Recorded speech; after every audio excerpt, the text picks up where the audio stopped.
एक गांव में नालंदा नाम का बैलों का व्यापारी रहता था।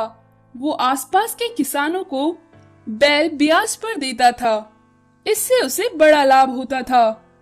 किसानों को बैलों पर ज्यादा पैसा ना लगाना होता था और उन्हें किश्तों पर बैल मिल जाते थे और इसी का फायदा नालंदा उठाता था।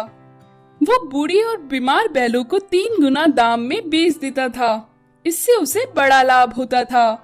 एक दिन नालंदा एक किसान के घर गया और जाकर बोला, क्यों भाई, तुम्हारा ब्याज बढ़ता ही जा रहा है और किश्तें भी। बैल खरीदे हुए 1 साल हो गया, अब तक तुम 3 फसल उगा चुके हो मेरी बैलों से और पैसे अब तक नहीं लौटाए तुमने। किसान बोला, अरे भाई, तुम्हारी बैल तो कुछ ही समय बाद मर गई थी। वो पहले से बीमार थी। मैंने अपने खेत में ट्रैक्टर से जोते हैं। इस साल फसल भी अच्छी नहीं हुई है, इसलिए मैं तुम्हें 1 पैसा भी नहीं दे सकता। नालंदा बोला, मैं कुछ नहीं जानता। मेरे 2 बैलों को ब्याज समेत 50,000 रुपए हुए हैं। मेरे पैसे दे दो, वरना मैं तुम्हारे खेत जब्त कर लूंगा। फिर तुम गांव में खेती भी ना कर पाओगे। नालंदा की धमकी से डर किसान बोला, ठीक है साहब, मैं कहीं से देता हूँ। इस तरह लोगों को धमकाकर बेवकूफ बनाकर नालंदा ने अपने पास खूब पैसे कमा रखे थे। हवेली भी बना ली थी। एक दिन गांव में अक्की का दोस्त मयंक विदेश से हेलीकॉप्टर में गांव में आया। मयंक को देख अक्की बोला, अरे दोस्त, तुम बहुत बड़े आदमी बन गए हो। हमारे देश कैसे आना हुआ? मयंक बोला, हाँ यार, गोरों को ठगते हुए बहुत साल हो गए। अब अपने गांव में भी किसी को ठग लूं, तो इसीलिए आया हूँ। बताओ कौन है गांव में रईस ज्यादा? अक्की बोला, नालंदा नाम का बैलों का व्यापारी है। बड़ा चालाक और लालची है। तुम उससे 1 पैसा भी नहीं ऐंठ पाओगे। मयंक बोला, अरे मैं अच्छे को ठग चुका हूँ। और बुल का व्यापारी, वाह, आई लाइक एनिमल। ऐसा कहकर उन्होंने अगले दिन एक बैल नालंदा की हवेली के आगे छोड़ दिया। बैल को देख नालंदा बोला, अरे हट हट, यहाँ ये बैल कहाँ से आ गया? यहाँ किसका होगा ये बैल? तभी बैल उसे दांत दिखाने लगा। बैल के दांत देख नालंदा हैरान हो गया। वो दांत सोने के थे। तभी वहाँ मयंक और अक्की हेलीकॉप्टर में आए। मयंक बैल को बोला, अरे स्वामी, आप यहाँ हैं, मैं आपको ढूंढ रहा हूँ। नालंदा उसे देख बोला, अरे आप कौन हैं और बैल के लिए हेलीकॉप्टर लेकर ढूंढ रहे हैं? बड़े आदमी लगते हो। मयंक बोला, ओ डियर, मैं यहाँ नहीं रहता, मैं विदेश रहता हूँ। पर मैंने यहाँ पहाड़ी पर तपस्या कर इस बैल को पाया था। एक संत दे गए थे। ये एक मायावी बैल है, इसकी वजह से मैं विदेश तक पहुँच गया हूँ। अब मुझे इसकी जरूरत नहीं है, पर इससे मिलने आता रहता हूँ। नालंदा उसकी बात सुन हैरान हो गया। तभी बैल ने वहाँ गोबर किया। तभी मयंक ने चुपके से उस गोबर में रंगीन पत्थर डाल दिए और बोला, ओ स्वामी, आपने यही गोबर कर दिया, घर चलकर कर देते। अक्की, चलो इसे साफ करो। तभी नालंदा बोला, अरे सर, इसमें कुछ चमक रहा है। मयंक बोला, मैंने कहा ना, ये एक संत ने मुझे दी है। ये एक मायावी बैल है। इसके गोबर में रोज कीमती हीरे निकलते हैं। तभी वहाँ एक आदमी सोने के गहने पहनकर आया और बोला, अरे मयंक सर, आप यहाँ हैं। मैं आपको कहाँ कहाँ ढूंढ रहा हूँ। मैं आपको धन्यवाद कहने के लिए तलाश रहा था। आपकी बैल को कुछ दिन मैंने अपने पास रखा और मैं इतना धनवान हो गया। मैं चाहता हूँ अब ये बैल आप मुझे बेच दो। मैं इसके हीरो को बेचकर कमाई हुई रकम का 50% तुम्हें दूंगा। आप मुझे इस बैल को 75 लाख में बेच दो और प्लस 50% प्रॉफिट आपके अकाउंट में मैं हर महीने डाल दूंगा। उस आदमी की बात सुन नालंदा बोला, अरे क्या आप इसे बेच रहे हैं? इसे मैं लेना चाहूंगा। मयंक बोला, हाँ, मैं इसे बेच रहा हूँ। इससे तुम लोगों को बहुत लाभ हो सकता है। नालंदा मन ही मन सोचने लगा, अरे वाह, कुछ ही दिन में मैं बहुत पैसे कमा लूंगा इस बैल से। नालंदा बोला, अच्छा नहीं, तुम इस बैल को मुझे बेच दो।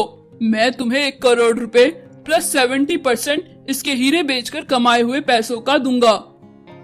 मयंक बोला, इसमें मुझे ज्यादा लाभ दिख रहा है।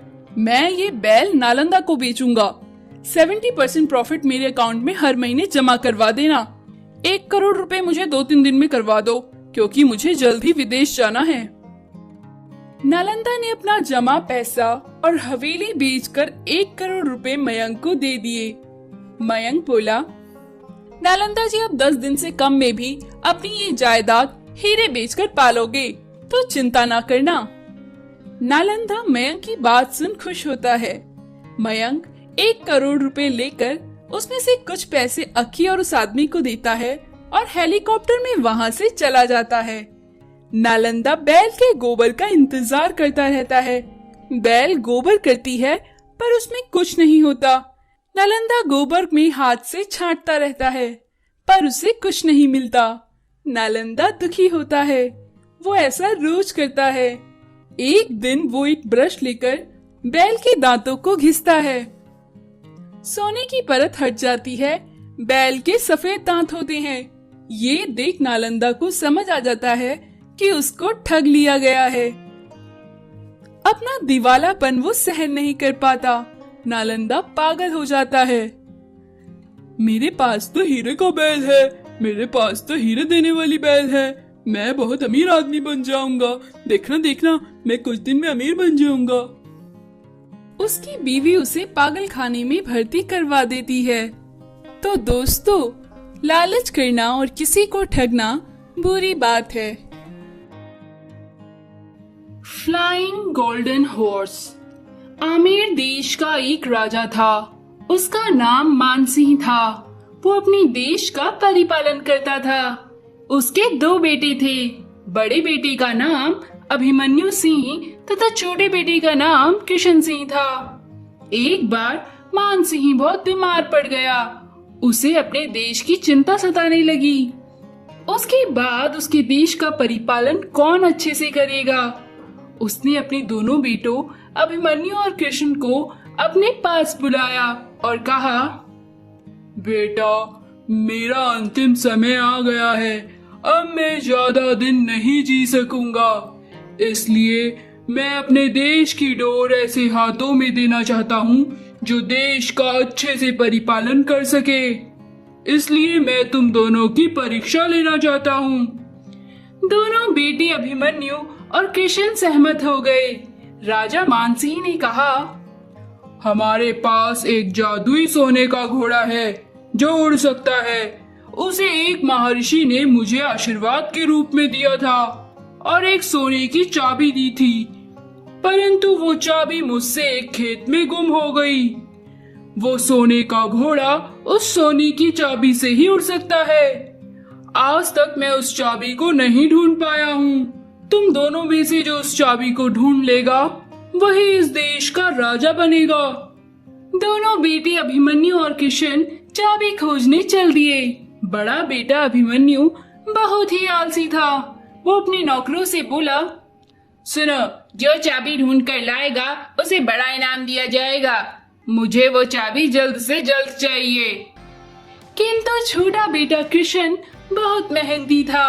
वो अपने सिपाहियों के साथ चाबी ढूंढने चल दिया।